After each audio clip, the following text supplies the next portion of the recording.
So I'm going to talk about a different type of game today. We are still going to play games, and we're going to play games on graphs. But the difference is that this one is kind of like a turn-based game, but your turn really depends on the vertex you're in. So every vertex of our graph is going to have an owner, either player 1 or player 2, and the owner is the one who gets to make the move. So let's just have some definitions. Sometimes I use the word arena, and what that means is just a directed graph.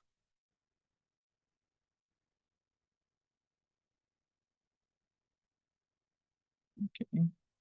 With some additional stipulation, I want to make sure that I can always have a move. I want to make sure that no matter what vertex I am in, there is an edge going out. So I don't want to get stuck. So I say an arena is a directed graph such that for every vertex V, the out degree of V is at least 1. So every vertex has at least one edge going out. Now, again, as usual, this graph does not have to be finite, but today we're going to focus on finite graphs. So even if I don't say it, just assume that it's finite. Okay. But I said that I don't want my graph to just be any graph. I want this concept of ownership of vertices. So let's say that my arena has this graph, but it also has a partitioning of the vertices of the graph. So instead of just having V and E, let's say I have V1 and V2, and I have that V1 union with V2 is V, and V1 intersection with V2 is the empty set. Okay.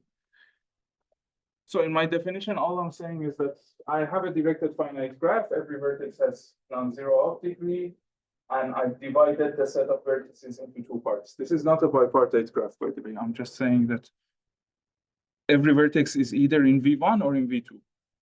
Right? And the way I want to think about this is that V1 is the set of vertices that belong to player 1. V2 is the set of vertices that belong to player 2. Okay. Now, as usual, sometimes we specify a starting vertex, sometimes we don't. So let's say that the starting vertex is also part of the specification of my arena. Okay. Now, or well, actually, I can change the definition, right? So I can say, I can call that a game. I can say a game is just an arena G, B, E, V1, V2, and the starting vertex.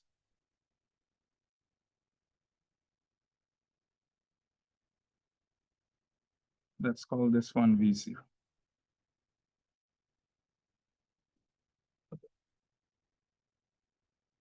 Now,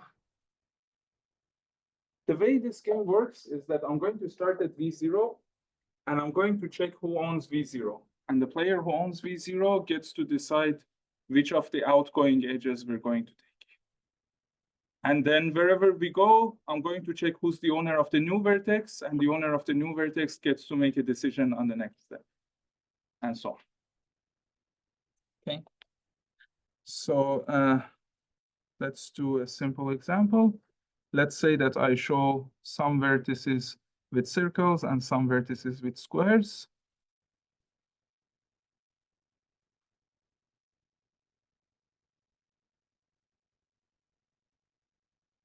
Let's say these are the edges I have. Okay. Now, every vertex should have at least one outgoing edge, so I can do this, just to make sure this one has an outgoing edge. This has an outgoing edge, this has everything. So let's say that my starting vertex is here. So I've put a token here, and the square player gets to choose where to go. Now we're going to define objectives for the players. We're going to say, well, maybe the square player wants to make sure the game reaches here. And whenever I define an objective for one of the players, the objective of the other player is to not let this player win. Okay. So here, imagine that the square player wants to get to the second square, and the circle player wants to avoid that. Who has a winning strategy? The circle player, because as soon as the square player goes to one of the two circles, the circle player can just keep going between the two circles, and it will always be their turn, and they never give the turn to the other player. Okay. But we have to define this concept of strategy. What is a strategy in this game? If you've looked at the homework, you've seen the concept of strategy for Markov chains. But the difference here is that instead of just, sorry, for Markov decision processes, the difference here is that instead of just one player, we have two players. So what is a strategy for, let's say, player one? Basically, a strategy is a function that tells the player how to play. But what is the type of this function? What does it get as its input? What does it output? It should get the history of the game, what has happened so far, and then it should output the choice that we're going to make. So this is what I'm going to have. I say a strategy for player I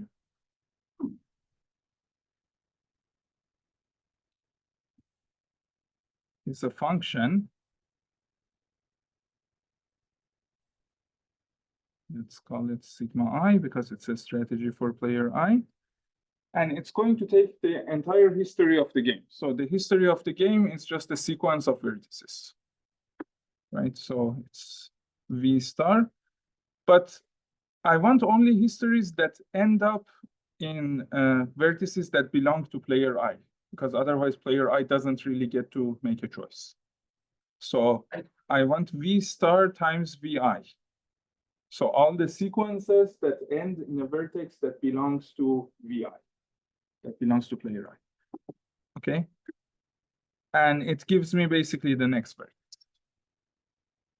Okay. And of course, I should have this condition that whatever next vertex it gives me, I should have an edge to it. Otherwise, as player I cannot even take that vertex. I cannot go to that vertex, right? So if sigma I of some history, I don't know, let's show the history with H, and some vertex V is some other vertex V prime, then I need VV prime to be an edge. Okay, otherwise it's just not a valid strategy. Okay, great. So we have a game, which means that we have the arena, we have the starting vertex, and let's say each of the two players chooses a strategy. Right. At this point, what's going to happen? They're just going to walk over this graph. So again, as has happened many times in this course, we're getting an infinite walk on a graph, right? And why is it infinite? Because I added this condition that the out degree of every vertex is at least 1, so I'm never going to stop. And the strategies are always going to give me a next vertex to go to. Okay, so that's what I'll call an outcome or a play of the game. So an outcome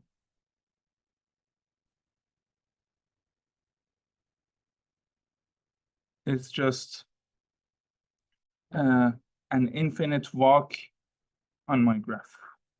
So an infinite walk. G, starting at my starting vertex, of course, starting at V0. Okay. And specifically, if I have a strategy for player 1 and player 2, I can talk about the outcome of that particular strategy. Okay. So let's just define some notations. Let's say we use O big O, for the set of all outcomes.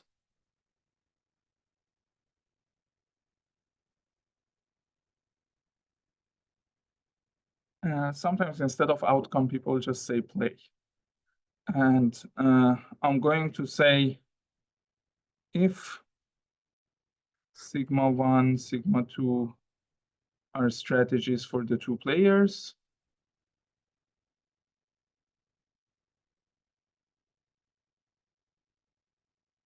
then let's use small o. So O of sigma 1, sigma 2 is going to be the outcome corresponding to these strategies.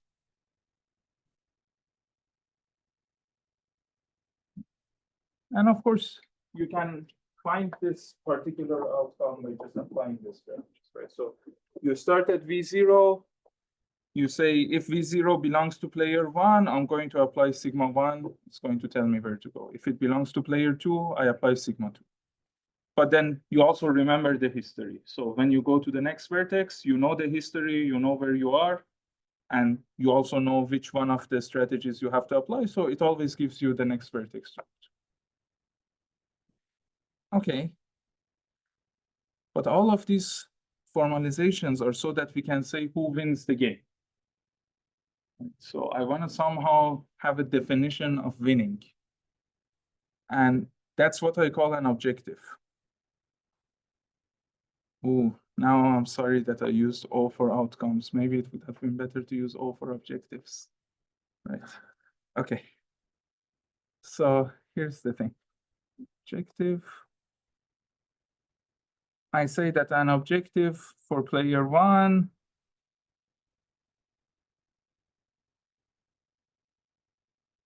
is just a set of outcomes. Is a set, let's call it objective 1. I've already used O, which is a subset of the set of outcomes.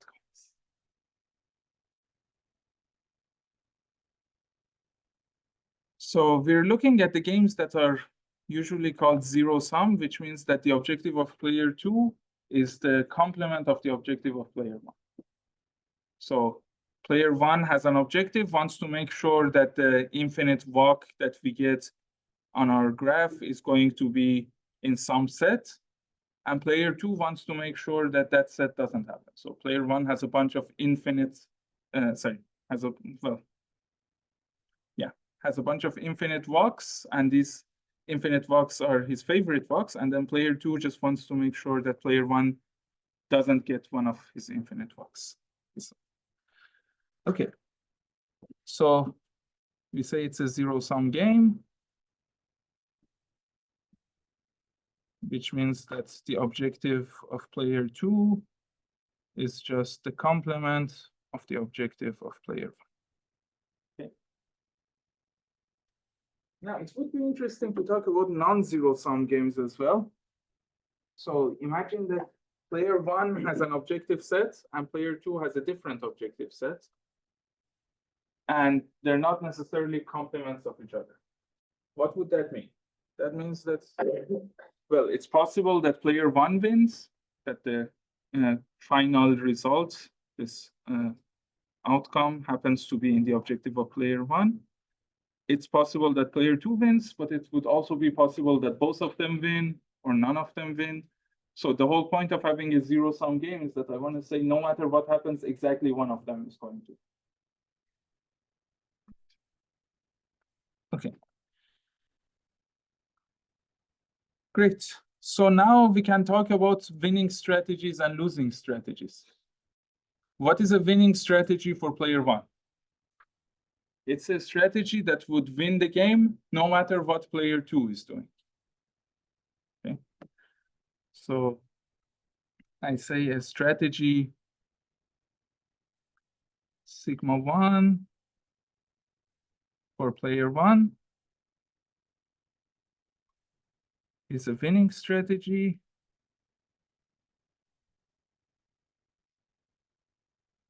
if it wins against every strategy of player 2. If for every strategy sigma 2 of player 2. We have that the outcome of playing sigma 1 against sigma 2 is in the objective of player 1. Okay. Of course, I can define a winning strategy for player 2 in the same way. It's a winning strategy if it wins against every strategy of player 1. Now, again, it's interesting to see if this definition works when we don't have a zero-sum game. If my game is not zero-sum, this strategy still makes sense. So the idea is I have some objective set. I want the outcome to be in this objective set. I don't really care what the other player is doing. I just want to say no matter what the other player plays, the outcome is going to be in my objective set. So a winning strategy makes sense even if your game is not zero-sum. You can also have a losing strategy if you want to lose against whatever your opponent does. But then if the game is not zero-sum, you can also have a not losing strategy, right? So I just want to make sure that my opponent doesn't win. Okay. Actually, if the game is not zero-sum, losing is not really well defined, right? So is losing the opposite of winning, or is losing just saying that your opponent wins? Which one is really losing? Anyway, we're going to focus on zero-sum games. Now, here's the thing. Suppose that I define a zero-sum game like this. And let's say I have some objective. So again, we're going back to this example. Let's say player 1 is the square player, and the objective of player 1 is to reach this one, this vertex. Okay. I could ask you, does player 1 have a winning strategy? And in this case, the answer is yes. Now, sorry, the answer is no. Player 1 does not have a winning strategy. I can ask you, does player 2 have a winning strategy? And the answer is yes. So it kind of seems like the game is determined in the sense that one of the two parties has a winning strategy. But would that always be the case? If I give you a game, would it always be determined? Actually, that's an interesting question, and the answer is no. So we have to define the concept of a determined game. I say that the game G is determined if for every starting vertex,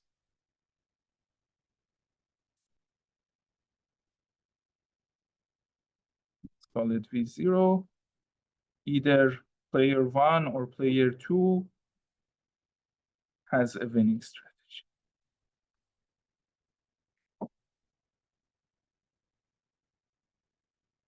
So intuitively, the idea here is that if I'm losing, it's because my opponent has a winning strategy. Oh, actually, in my definition of game, I already included the starting vertex. Okay, so, well, an arena is determined if for every starting vertex, one of the two players has a winning. Okay. We're going to talk about specific games today, and these games are going to be determined, but we have to prove that. And then in the weekly problem sets, you're going to get the question of design an undetermined game. Great, but anyway, we have all of these definitions, and I'm going to use the same definitions that we had in homework 4 as well. So I would say a strategy is memoryless if it doesn't really depend on the history of the game. If the decision is made based on only where we are right now and not how we got here. So that's what it means when I say something is memoryless. But let's look at some basic games. And of course, the first game I'm going to talk about is a reachability game. So in a reachability game, player 1's objective is to reach a target set T.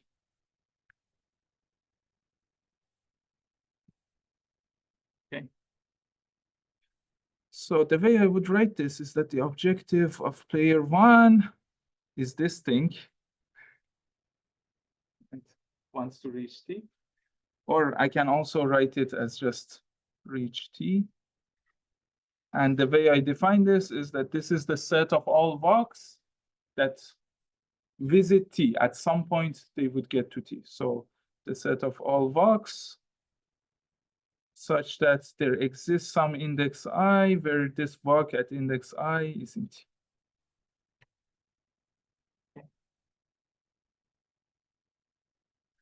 Now, by the way, this whole game with diamonds and so on, this is because there is a logic that is not covered in this course, but I think it's good if you just Google it. It's called the linear time temporal logic, or LTL. And like this notation comes from there. Anyway, so let's say player one's objective is to reach T. And T is, again, just a set of vertices. If I have a zero-sum game, what is player two's objective? So player one wants to reach T. What does player two want to do? Player two wants to make sure that we never reach T. Okay. And actually, that's called a safety objective. So the objective of player two is to always be in T complement, which is written like this. Or another way of writing this is that I want safe of T complement.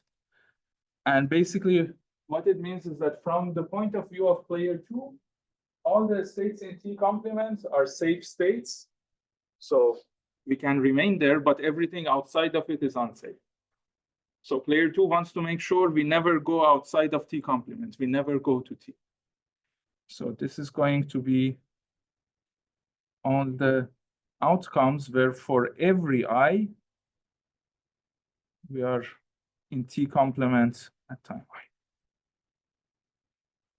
Great.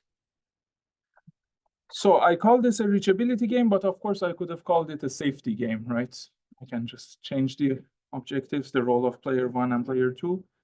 And so if I can somehow solve a reachability game, I have also solved a safety game. So these two objectives are duals. Great. So now let's say I've given you a game arena, I've given you the set T, and I ask you to compute the set of all vertices from which player one has a winning strategy.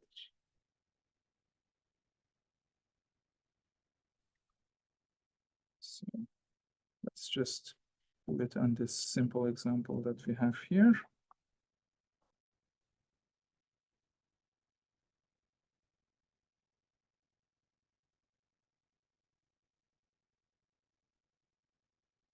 So let's say that the square player is player one,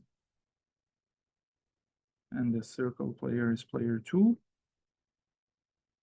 And let's say my set T has only this vertex in it.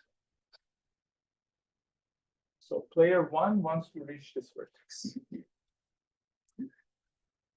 What are the set of starting vertices such that if we start there, player one wins? So if I start here, of course, player one wins. Because at the moment I start, I have already reached my target. What if I start here? Yeah, in this case, player two wins, because of course, player two would never go to the right. That would make them lose. They would just go down and up and down and up and so on. So player two wins. And here, player two wins as well. Now here I can do the kind of reasoning that I've done before when we were talking about graph games, but those were like turn-based graph games. But anyway, when player one starts here, they have to either go here and then player two wins, or they have to go here and then player 2 wins. So starting here, player 2 wins. Okay. Now let me just add some more vertices just to give you some intuition. So let's say I have a player 2 vertex, and let's say it only has this edge. Who's going to win from here? If I start the game here, player 1 is going to win because player 2 is forced to go here and visit T, and as soon as that happens, player 1 wins. Now, if I have another player 2 vertex which has these edges, again, player 1 is going to win if we start here. Because if we start here, player 2 has to make a move, but no matter which move they make, player 1 is going to win. But of course, if I have a player 2 vertex here, which has an edge to this one and an edge to this one, then player 2 wins from here because player 2 can decide to go to this vertex, and then from here, player 2 wins. Okay, so it seems like I have some of the same techniques as before. Let's see if we can design an algorithm based on that. So first of all, let me just add some notation. So I'm going to define win1 to be the set of states from which player 1 has a winning strategy.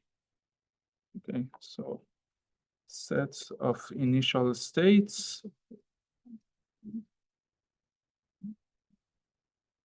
from which player 1 has a winning strategy. Actually, let me just call it win I, and let's say this is the set of initial states from which player I has a winning strategy.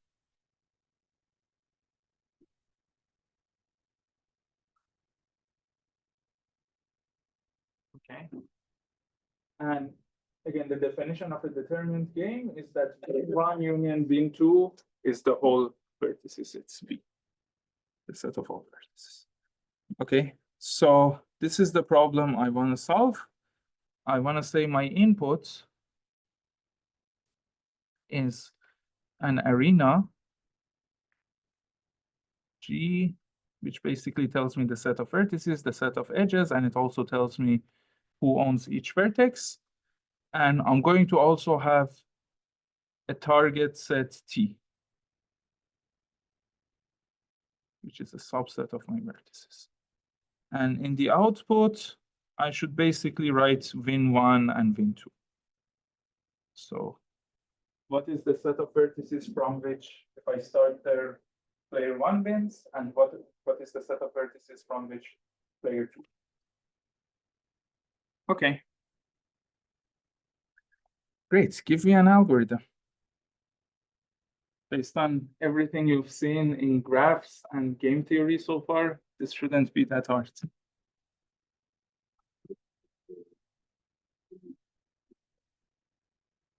Yes. So I can always start with that. So let's do something like this. Let's say this is, again, my whole set of vertices, bad color. This is my whole set of vertices. And let's say that this is the set of target vertices. Okay.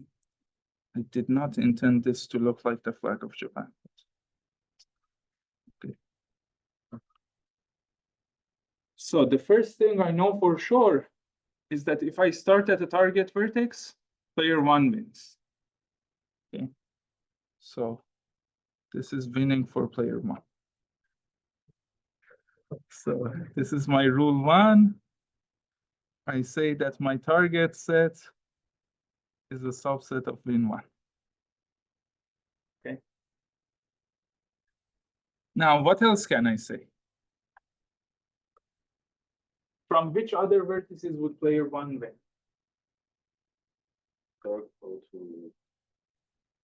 Yeah, okay, so again, let's say I use square for player 1, and I use circle for player 2. If I have a square and it has an edge that goes to one of the vertices from which player 1 wins, then player 1 would always take that edge. right? That's the best possible strategy. So this is my rule 2.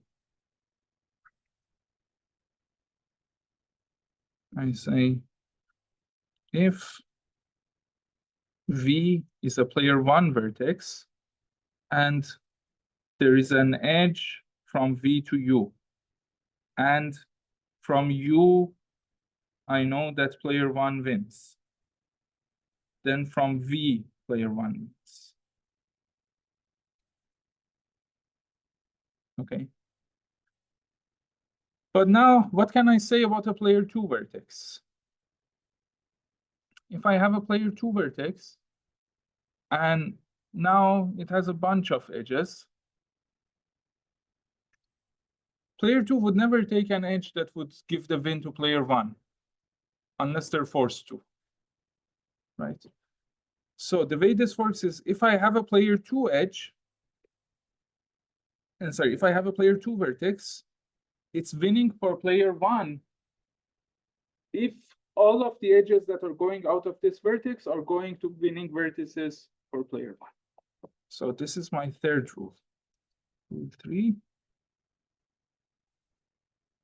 is if I have a vertex V which belongs to player 2, and for every edge from V to U in E, we have that U is a winning vertex for player 1, then V is also a winning vertex. But I have to somehow take these rules and turn them into an algorithm. Let's turn this into an algorithmic idea. So what I know at the beginning is that player 1 is going to win in T.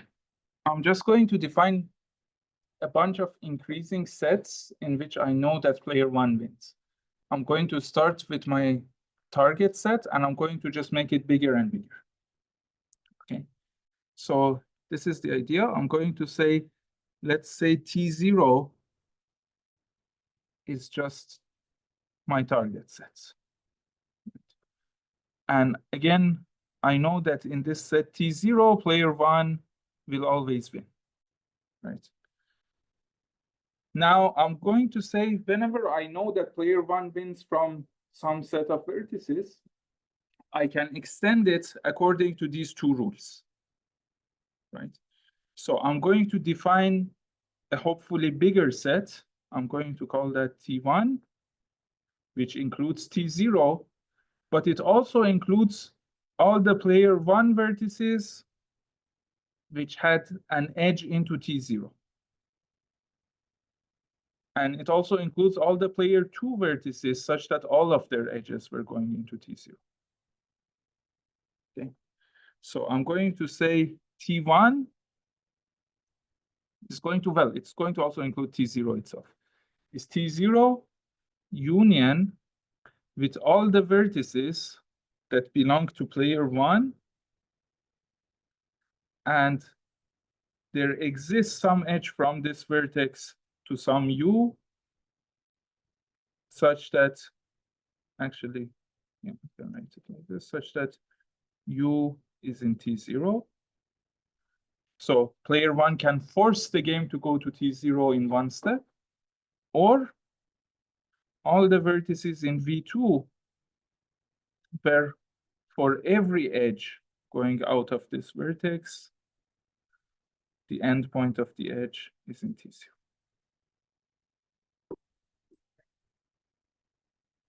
But now I can just extend this, right?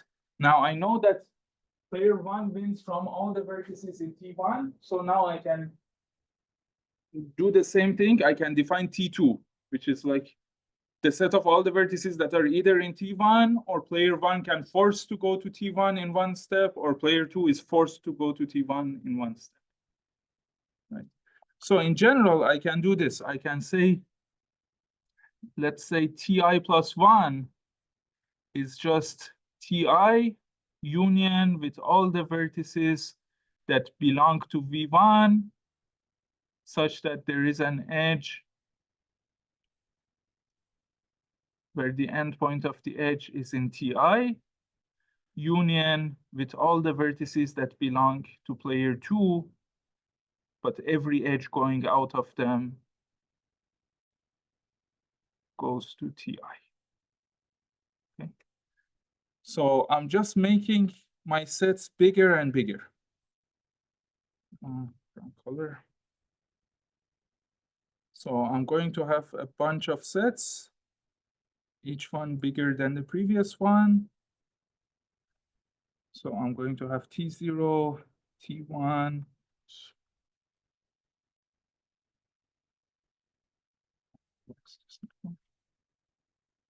T0, T1, T2, T3, so on. Okay. And if a vertex is in any of these sets, I'm sure that player 1 will.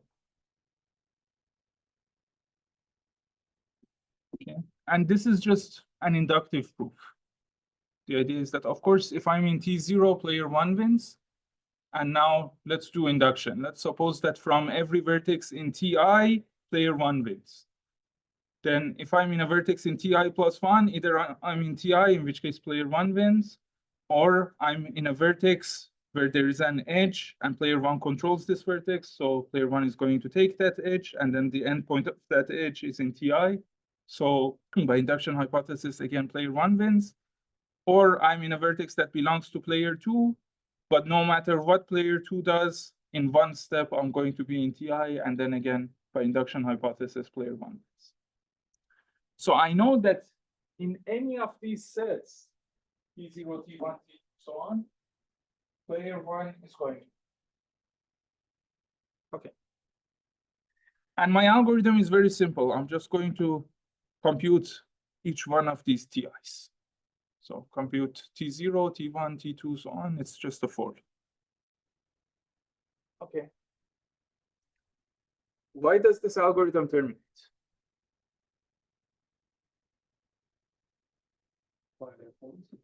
Yes, exactly. So we have a finite number of vertices. And these sets, the Ti's, are getting bigger and bigger. At some point, we reach a fixed point. We reach a set Ti such that Ti plus 1 is the same as Ti, because it cannot get bigger forever, right? So at some point, we're going to stop. Great. So let's say I stop at something. Let's call that Tk. So I did all of these things for k steps. And let's say that at Tk, everything finished. It's like I cannot find any new vertices. Okay, what do I know? I know that in all the vertices here, player 1 has a winning strategy. Okay, so all of these are going to be in win 1. But now let's say I have a vertex outside. Why is it that a vertex outside is not winning for player 1?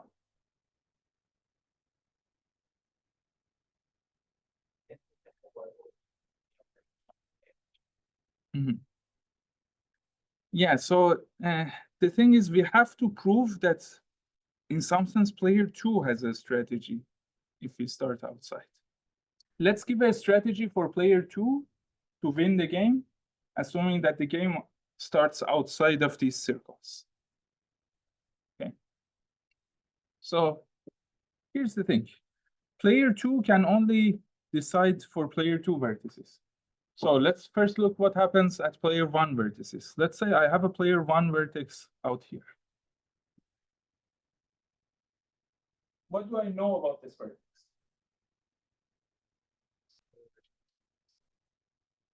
Yeah, it doesn't have any edges going into the circle. Because if it had an edge going anywhere in here, then I would already add it to the circle. So it doesn't have any edges there. All of the edges are outside. Now, what if I have a player 2 vertex which is outside? What do I know about this? Well, this one might have some edges that go inside the circle, but player 2 is not stupid, so player 2 is not going to take any of these edges, right? Because player 2 knows that if they take any of the edges that go inside this circle, then player 1 is going.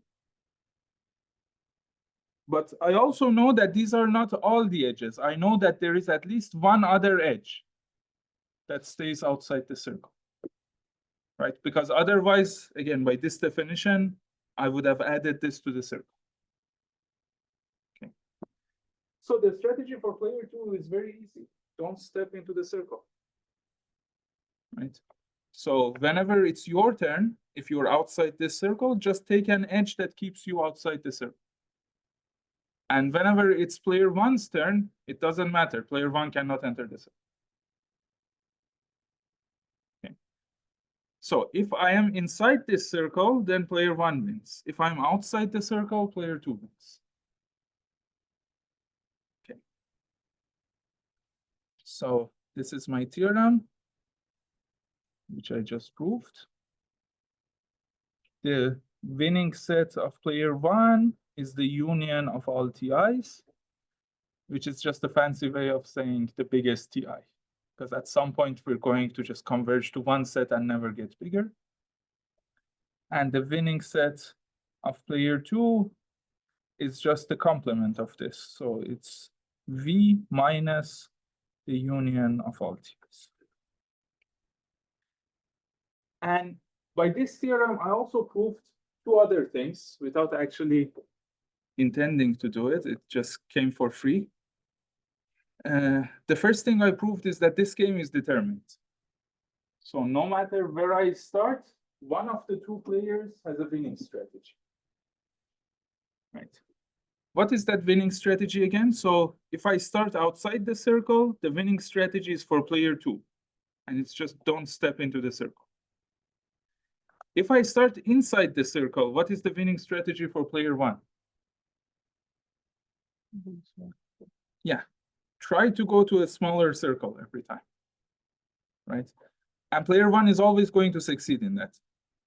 Because if I start somewhere here and it's a player 1 vertex, the reason it's in this set is because it had an edge to a vertex in a like more inner circle.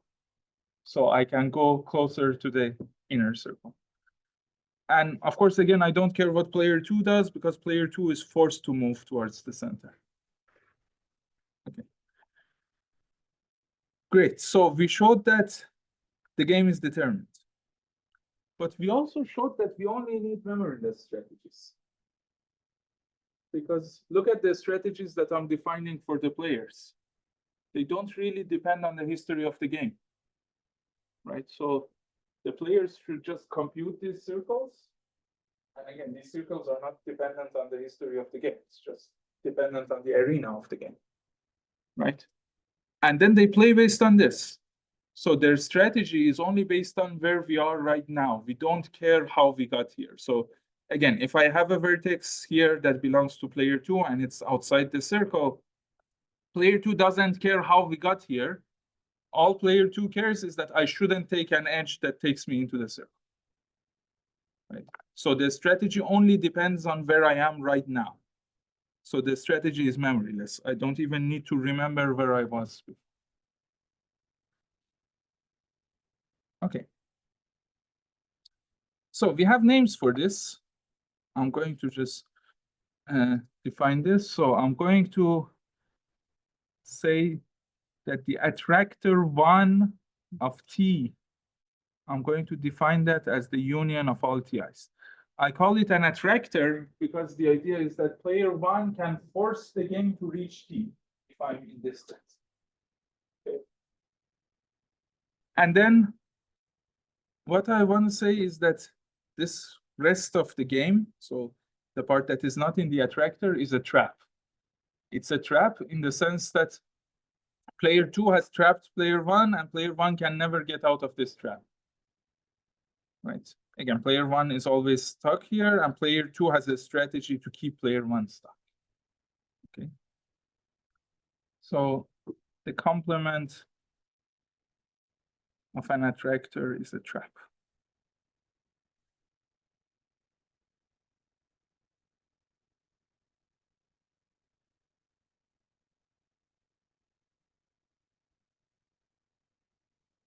Okay, so the reachability game was quite easy, I guess. And of course, this is a mathematics course. So even in the last session, we want to make things more complicated for no good reason.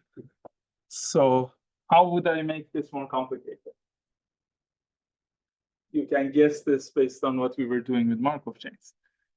So let's say that player one's objective now is not to just visit T, but to visit T infinitely many times. This is going to be a bookie game.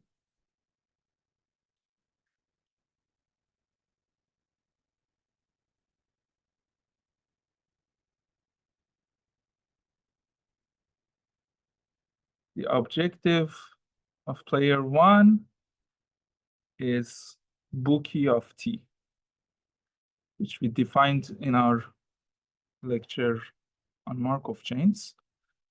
And again, in LTL formulation, it's this. And what it means is the set of all the infinite walks, all the outcomes, such that there exist infinitely many indices. So there exist indices, let's say I1, I2, so on, such that for every J, W, Ij is in T. Again, all I'm saying is that I'm visiting T infinitely many times. Okay. So again, we have a zero-sum game, so the objective of player two would be the complement of the objective of player one. What is the objective of player two? If I want to stop player one from seeing T infinitely many times, what does that mean? That means that I want to force the game to visit T only a finite number of times, right? So that's the objective of player two. The objective of player two, this is actually called Kobuki on T complement.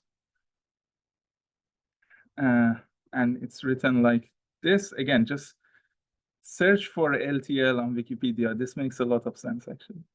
Okay. So it's the set of all the walks such that this walk visits T only finitely many times.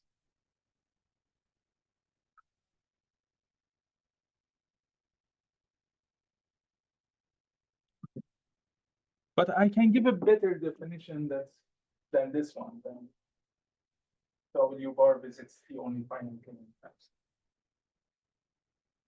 Imagine that I have a walk, and this walk is visiting my target sets only a finite number of times. What does that mean? It means that there is a last time. There is a last time that my walk visits T. But then after that last time, my walk is going to be always in T complements. So it means that there exists some index I such that after index I, I'm always in T complement. And you can see that these two definitions are equivalent because, of course, if there exists an index I and after I, I'm always in T complement, then I can visit T at most I times, right? So the objective of player two, which is Kobuki of T complement, can be defined like this. It's the set of all the infinite walks, all the outcomes, such that there exists some index I, such that for every J bigger than I, if I look at where I am at time J, it's in T complement.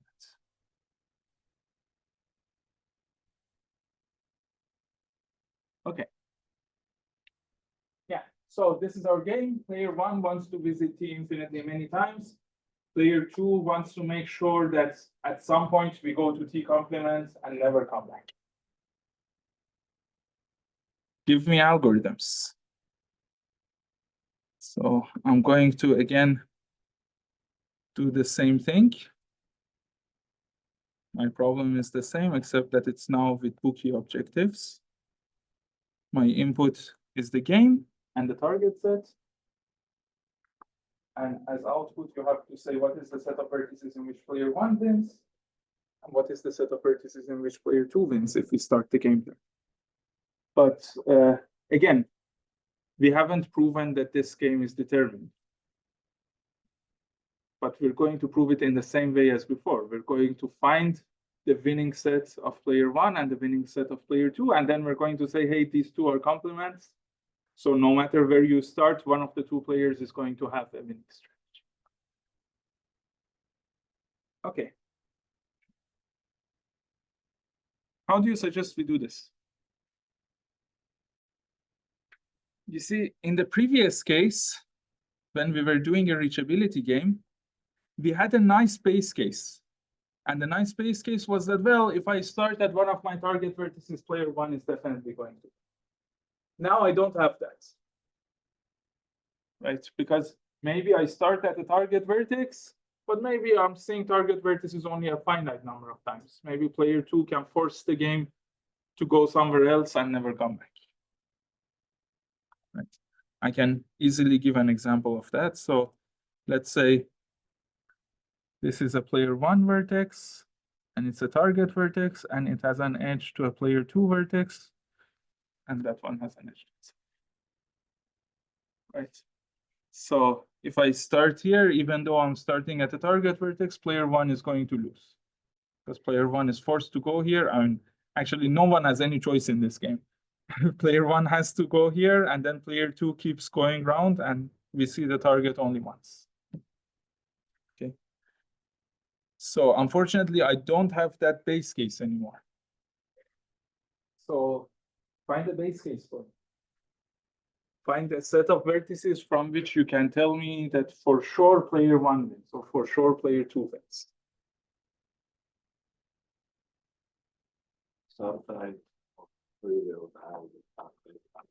Yes. So if we look at the previous game, these circles are all the vertices from which player 1 could reach the target. So if I'm outside the circles, player 1 cannot reach the target even once. Right? So player 2 is definitely going to win if I'm out here. And player 2's strategy is just the same strategy as in the reachability game. Just don't let player 1 reach the target set even once. Right? And from all of these points, player 2 can do that. So if I'm outside this circle, player 2 is definitely winning. But my problem is what happens inside this circle. I don't know. But at least I got my base case. So I can say this. I can say, let's just give it a name. Let's say the set A1 is the attractor 1 of T. So it's the set of all the vertices from which player 1 can force the game to visit T. And I'm going to say B1 is the complement of A1. What I know at this point is that in B1, player 2 is going to win. Okay. So we know that B1 is a subset of Win2. Okay. Let's draw this again. So let's say this is my entire set. And let's say this is my set B1. So this is V, this is B1. And I know that if I'm in B1, player 2 is going to. But here's the thing. If in B1 player 2 wins, then player 2 would try to force the game to reach B1. Right? So if I have a vertex somewhere outside, I don't know if this is a player 1 or player 2 vertex, so I'm just going to show it with a triangle. And if from this vertex, player 2 can somehow force the game to come to B1, then player 2 can win from that vertex too. So let's say C1 is the attractor 2 of B1, which means the set of all the vertices from which player 2 can force the game to visit B1. Then C1 is also going to be winning for player 2. Now, how do I find C1? Well, I just run my previous algorithm. It's just that my targets would now be B1, and player 1 and 2 have switched sides. So player 2 wants to make sure that I'm reaching B1. So I can compute C1. And of course, I can compute A1 in the same. So I know that if I'm anywhere in C1, then player 2 can force the game to reach B1. And of course, player 2 is going to have a winning strategy. What is the winning strategy? It's like follow the reachability strategy until you reach B1. And when you reach B1, follow whatever strategy you had for winning in B1. Okay, great. But are these all the vertices in which I win as player 2? Or can player 2 win also somewhere outside of C1? So let's say I have some vertex here. Is it possible that player 2 wins from this one? Player 1 go around outside. Yeah, so we cannot say for sure if player 2 can win or not, but we can now look at it from the point of view of player 1. If we start outside of C1, player 1 definitely doesn't want the game to reach C1. Because if the game reaches C1, player 2 will win. So player 1 will do their best to avoid reaching C1. Okay, but what is the complement of C1? So look, C1 is an attractor. And we said that the complement of every attractor is a trap. C1 is an attractor by player 2, so the complement of C1 is a trap for player 2.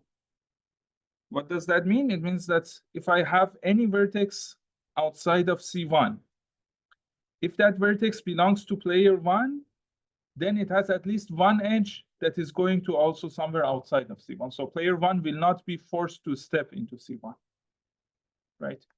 And if that vertex belongs to player 2, then all of its edges are outside of C1. Player 2 has no way of going into C1. And again, this is by definition of C1, because C1 was an attractor. If player 2 could force the game to go to C1, then that vertex would also be in C1. Okay. But this is nice.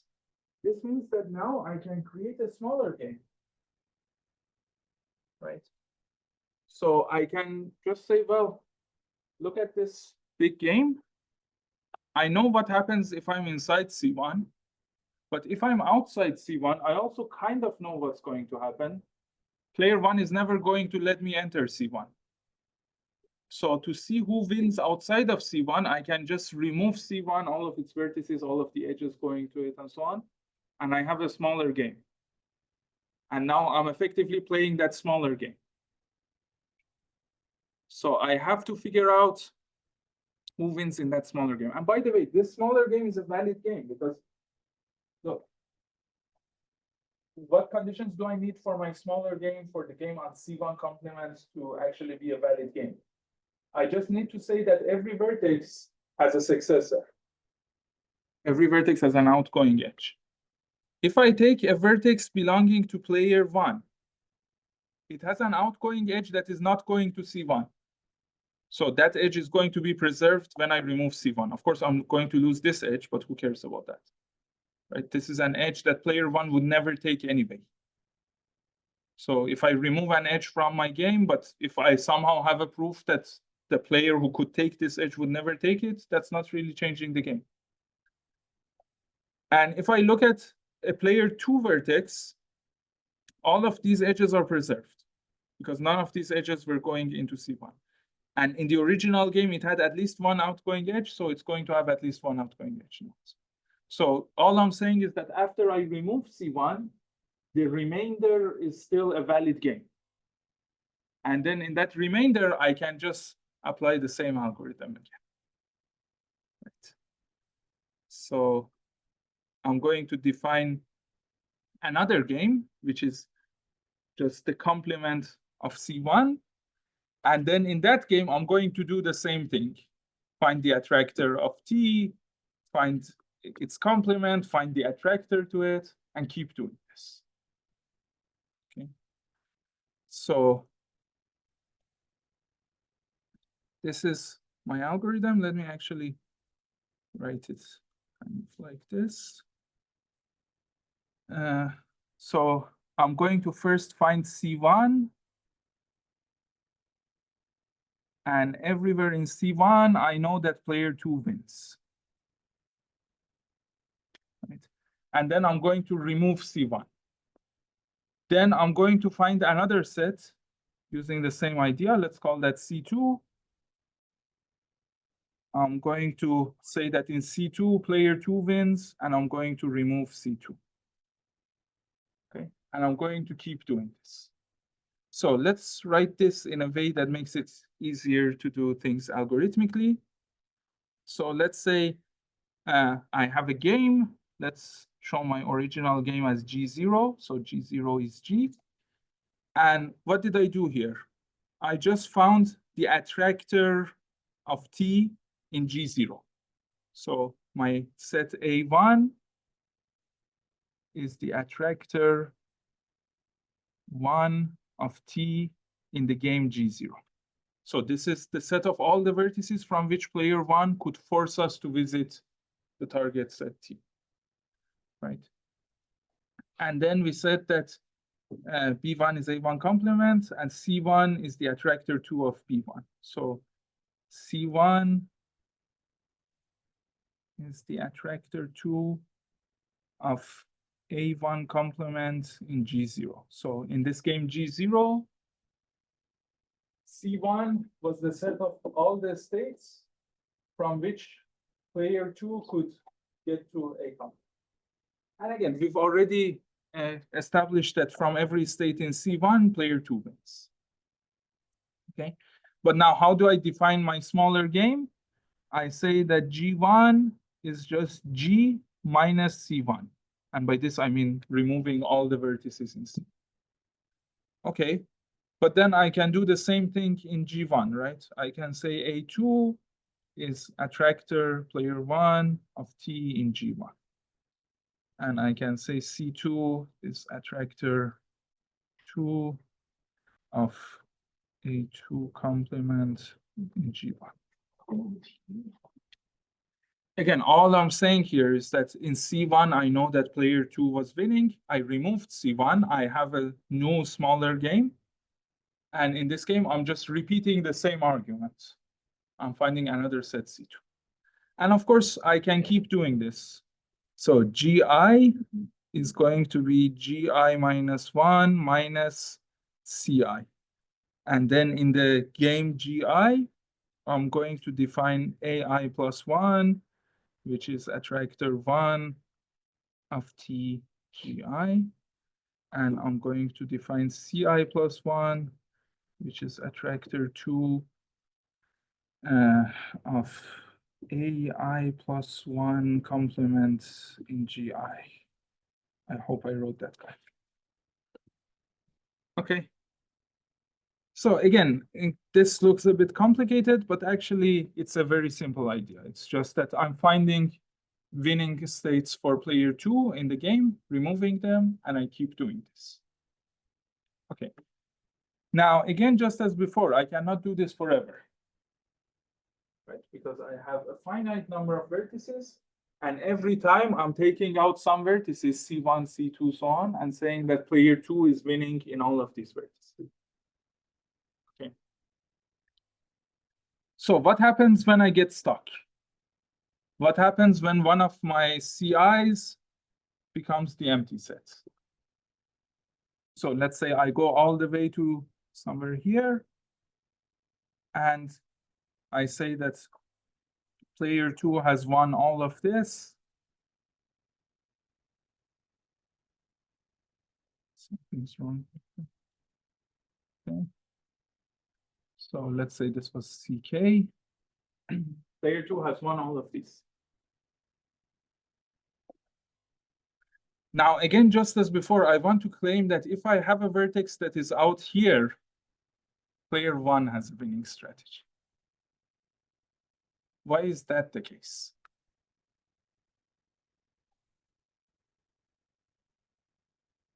Why would player one have a winning strategy in any vertex here?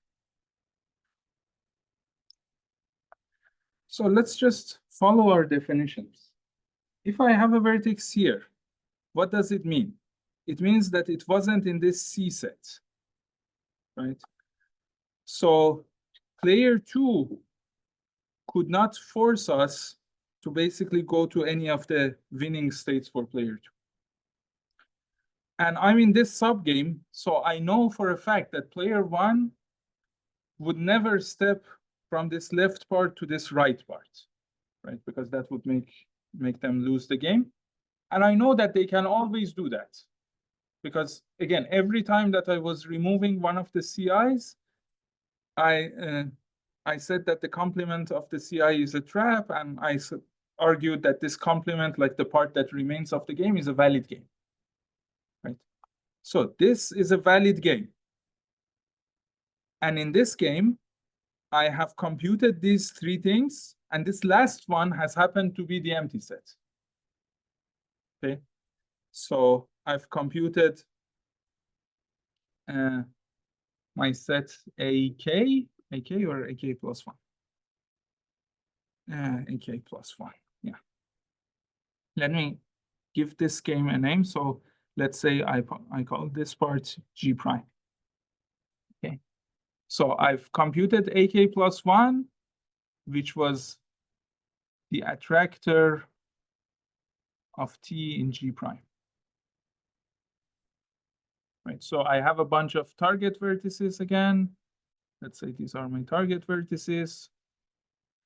And this AK plus one was the set of all vertices from which I as player one could force the game to go to T.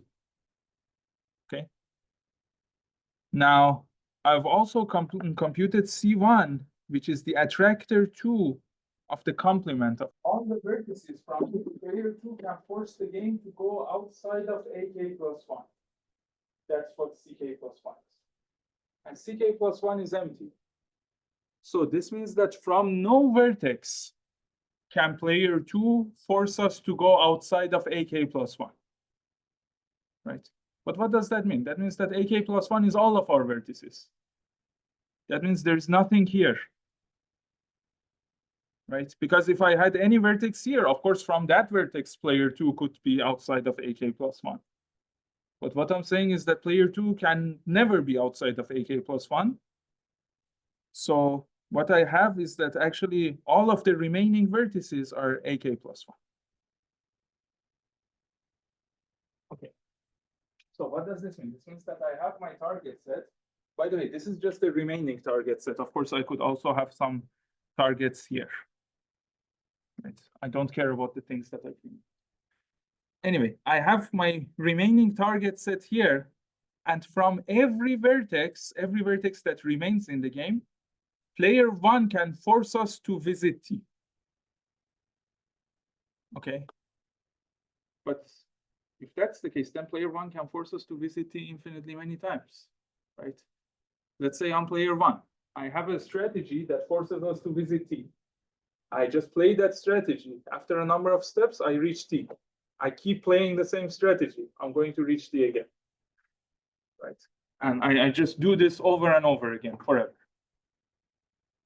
So great. This means that if I'm in this part of the game, in the remaining part of the game, player one wins.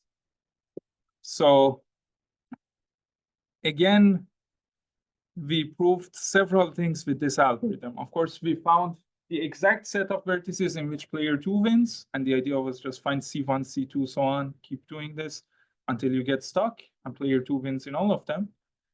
We proved determinacy. We proved that in any vertex that is outside of this set that we found, player one wins. Okay. So our theorem is that the winning set of player two is the union of all the CIs, and the winning set of player one is just its complement. But did we also prove that memoryless strategies are enough? So what are the strategies that we have? Let's just look at this. So I'm saying the winning set of player 2 is the union of all the CIs.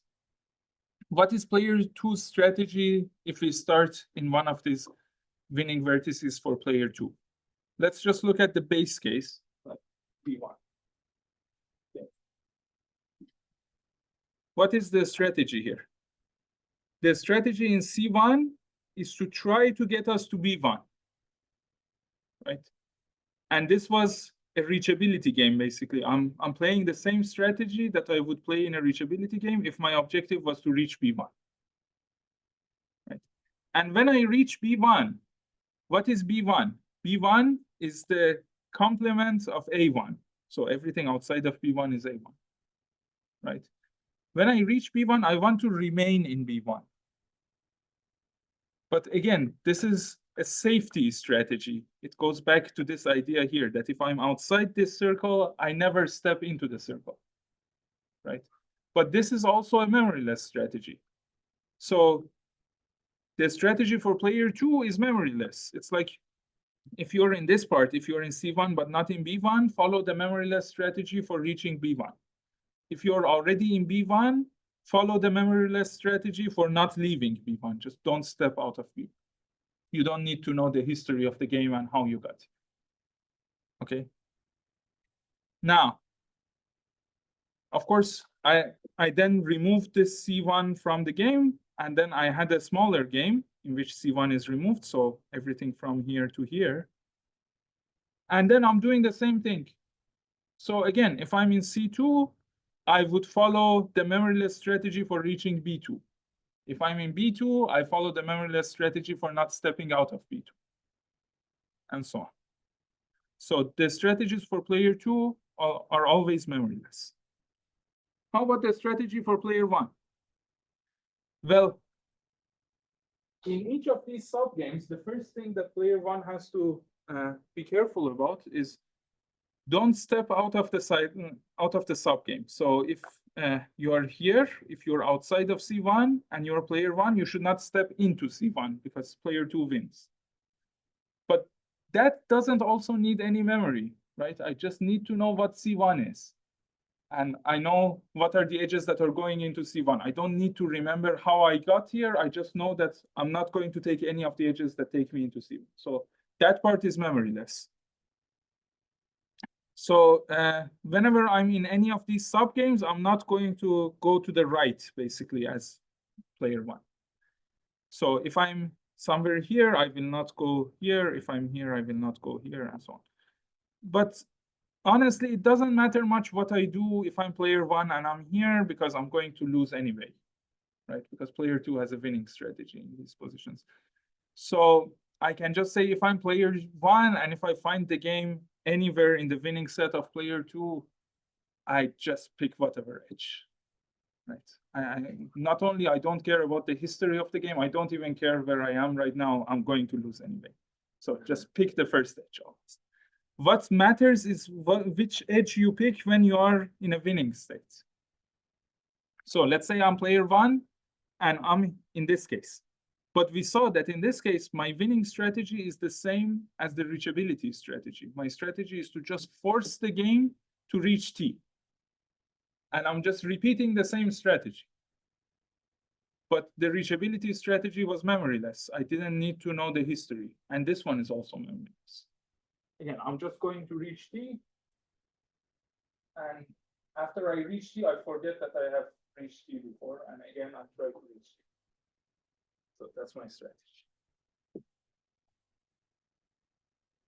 Great. So now, interesting questions. What happens if I have a combination of these objectives? And of course, you're going to get this in the final exam. So let's say I tell you that player 1's strategy is that they have 2 target sets, T1 and T2. They want to reach both. Now, it would be trivial if I say that player one wants to reach one of T1 or T2, you just take the union, you say, this is my new target set.